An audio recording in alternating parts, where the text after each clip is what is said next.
Knowledge کے معزز خواتین و حضرات، السلام علیکم۔ میرا نام کنزہ ہے اور میں 25 سال کی ایک خوبصورت لڑکی ہوں۔ آپ کو جو واقعہ سنانے جا رہی ہوں یہ میرے بچپن میں ہی میرے ساتھ پیش آیا، جو ایک سبق بن کر میرے ماضی کا حصہ بن چکا ہے۔ ان دنوں میں 10 سال کی تھی اور سردیوں کی چھٹیوں میں لاہور سے اپنی خالہ کے پاس اسلام آباد چلی گئی۔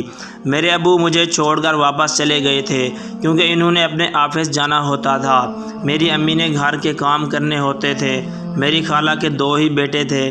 بڑے بیٹے کی عمر 12 سال اور چھوٹے کی عمر 9 سال کے قریب تھی، جبکہ ان کے گھر میں کوئی اور لڑکی نہیں تھی۔ گھر میں 3 کمرے تھے۔ ایک کمرے میں خالو اور خالہ سوتے تھے، دوسرے کمرے میں ان کے 2 بیٹے، جبکہ تیسرے کمرے کو وہ سٹور کے طور پر استعمال کرتے تھے۔ رات کو خالہ مجھے اپنے چھوٹے بیٹے کے ساتھ سلاتی تھی، جبکہ دوسرے بیڈ پر خالہ کا بڑا بیٹا سوتا تھا۔ میں اپنے گھر میں تو اکیلی سوتی تھی۔ رات کو خالہ مجھے اپنے چھوٹے بیٹے کے ساتھ سلاتی تھی، جبکہ دوسرے بیڈ پر خالہ کا بڑا بیٹا سوتا تھا۔ میں اپنے گھر میں تو اکیلی سوتی تھی، لیکن یہاں پر مجبوری میں بستر شیئر کرنا پڑا تھا، وہ بھی اپنے ہم عمر لڑکے کے ساتھ۔ مجھے یہ سب اچھا نہیں لگتا تھا، لیکن مجبوری میں خاموش تھی۔ خالہ کا کہنا تھا کہ خیر ہے، بچے تو ہیں۔ مجھے دیر تک نیند نہیں آتی تھی۔ چھوٹا بھائی تو لیٹتے ہی سو جاتا تھا، جبکہ دوسرا جو بڑا تھا وہ دیر تک کروٹیں بدلتا رہتا تھا۔ شاید اس کو دیر سے سونے کی عادت تھی۔ خیر 2-3 دنوں میں میری دونوں بھائیوں سے اچھی خاصی دوستی ہو گئی تھی۔ اب کی بار ہم 12 بجے تک باتیں کرتے رہتے اور پھر سو جاتے تھے۔ وہ ایسی ہی ایک رات تھی جب باتیں کرتے کرتے دونوں بھائی سو گئے، لیکن مجھے ابھی نیند نہیں آئی تھی کہ کمرے میں دروازہ آہستہ سے کھلا اور کوئی دبے قدموں اندر داخل ہوا۔ میں جان بوجھ کر سوئی ہوئی بن گئی اور تھوڑی سی آنکھ کھول کر دیکھا تو میں نے اس کو پہچان لیا۔ میرا خالو ہے۔ وہ آہستہ قدموں سے چلتے ہوئے میرے سرہانے کھڑے ہو گئے۔ میں تھوڑا پریشان ہو گئی تھی کہ ایسا کیوں کر رہے ہیں۔ پھر اس نے میرے گال پر ہاتھ پھرنا شروع کر دیا۔ میں ڈر کے مارے ہل بھی نہیں سکی۔ پھر اس نے مزید دست درازی شروع کر دی، لیکن میں نے اس کا ہاتھ تھوڑا سختی سے جھٹک دیا تو وہ جلدی سے کمرے سے باہر نکل گیا۔ ساری رات پریشانی سے مجھے نیند نہیں آئی تھی۔ صبح میں دیر تک سوئی رہی۔ خالہ نے بھی مجھے نیند سے نہیں جگایا۔ جب میں جاگی خالو کام پر جا چکے تھے۔ اس رات وہ دیر سے گھر آئے اور جلدی سونے چلے گئے۔ شاید ان کے دل میں چور تھا، میں بھی ان کا سامنا کرنا نہیں چاہتی تھی۔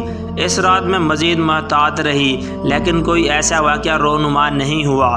2-3 دن گزر گئے تو اتوار کا دن آ گیا۔ اس دن خالو کو چھٹی تھی، وہ گھر پر ہی تھے۔ خالہ سے کہنے لگے کہ کنزہ اتنی دور سے آئی ہے، اس کو گھماتے پھراتے ہیں۔ وہ کیا سوچے گی کہ اتنی دور خالہ کے پاس گئی تھی، کوئی مزہ لیے بغیر واپس لوٹ آئی۔ خالو نے لفظ مزہ پر زور دے کر کہا تو میرے کان اچانک کھڑے ہو گئے، لیکن میرے علاوہ کسی دوسرے نے بات کی گہرائی سمجھنے کی کوشش نہیں کی۔ پھر سب کا گھومنے پھرنے کا پلان بن گیا اور وہ سارا دن ہم سب لوگ خوب انجوائے کرتے رہے۔ شام کا کھانا بھی باہر ہی کھایا، جس کی وجہ سے سب کافی تھک گئے اور رات کو گھر آتے ہی سب سونے کے لیے لیٹ گئے۔ اس رات تھکان کی وجہ سے مجھے بھی جلدی نیند آ گئی۔ رات کا نہ جانے کون سا پہر تھا جب مجھے لگا کہ کوئی مجھے بازو میں اٹھا کر کہیں لے جا رہا ہے، لیکن وہ خواب جیسی کیفیت تھی۔ میں پھر بھی سوئی رہی۔ جب میری آنکھ کھلی تو میں نے خود کو نرم بستر کی جگہ سخت لکڑی کے تختے پر لیٹا ہوا پایا۔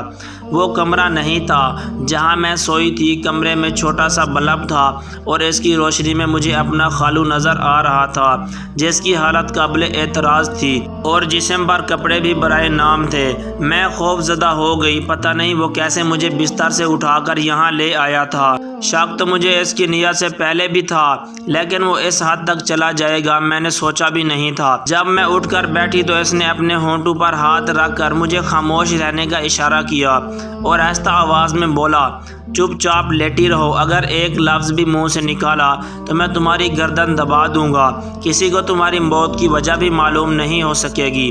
میں بے انتہا ڈر گئی اور پھٹی پھٹی نظروں سے کمرے کا جائزہ لیا۔ یہ وہ کمرہ تھا جسے وہ لوگ سٹور کے طور پر استعمال کیا کرتے تھے۔ کمرے کا دروازہ اندر سے بند تھا۔ میں نے دیوار پر لگے کلاک کی طرف دیکھا۔ رات کے 2 بجے کا وقت تھا۔ اب مجھے بچانے والا یہاں کوئی بھی نہیں آئے گا۔ کم سے کم صبح صبح 7 بجے تک تو نہیں آئے گا، تب تک 5 گھنٹوں میں شاید مجھے موت آ جائے۔ میں نے ہمت کر کے اس جگہ سے اٹھنے کی کوشش کی، لیکن خالو نے مجھے زور سے پکڑ لیا اور غصے سے کہنے لگا، میری بات نہیں مانو گی تو میں تیری خالہ کو بتاؤں گا کہ یہ لڑکی مجھے گندے کام پر اکساتی ہے۔ سچ میں میرے ہوش اڑ گئے۔ میرے پاس خالو کی بات ماننے کے سوا اور کوئی چارہ ہی نہیں تھا، لیکن بات ماننے کا مطلب بھی مجھے کچھ سمجھ آتا تھا کہ میرا انجام برا ہوگا۔ میں جان چھڑانے کی ترکیبیں سوچنے لگی، لیکن خالو کو بہت جلدی پڑی ہوئی تھی۔ وہ مجھے رعایت یا کوئی موقع دینے کو تیار ہی نہیں تھا۔ اتنی کم عقل اور بچی تو میں بھی نہیں تھی۔ اچانک میرے دماغ میں ایک ترکیب آئی۔ میں نے خالو سے کہا، میرا دل گھبرا رہا ہے، مجھے پانی پینے جانے دو، پھر آپ جیسا کہو گے میں ویسا ہی کروں گی۔ خالو نے جب دیکھا کہ یہ تو مان گئی ہے تو خوشی سے اس کی باچیں کھل گئی۔ اس کے بعد میرا پلان تھا کہ جب میں پانی پینے جاؤں گی تو اپنے کمرے میں بھاگ جاؤں گی، لیکن خالو بہت چالاک تھا۔ مجھے کہنے لگا، تم بیٹھی رہو، میں خود تمہارے لیے پانی لے کر آتا ہوں۔ اس نے میری امید پر بھی پانی پھیر دیا تھا، لیکن پھر دوسرا پلان میرے دماغ میں آیا۔ جیسے ہی یہ پانی لینے باہر جائے گا میں جلدی سے یہاں سے نکل جاؤں گی، لیکن خالو کو شاید ہر کام میں مجھ سے زیادہ تجربہ تھا۔ وہ جب میرے لیے پانی لینے کمرے سے باہر نکلے تو دروازہ باہر سے ہی بند کر کے چلے گئے۔ میں کمرے میں بند رہ گئی۔ میری تمام امیدیں دم توڑ چکی تھیں۔ خالو بہت چالاک تھا۔ وہ ہاتھ آئی مچھلی کو کسی صورت میں باہر نہیں جانے دینا چاہتا تھا۔ مجھے اپنی عزت مکمل خطرے میں نظر آ رہی تھی۔ میں رونے لگ پڑی تھی۔ خالو مختصر کپڑوں میں ہی باہر چلا گیا تھا اور اپنے کپڑے یہاں کمرے میں چھوڑ گیا تھا۔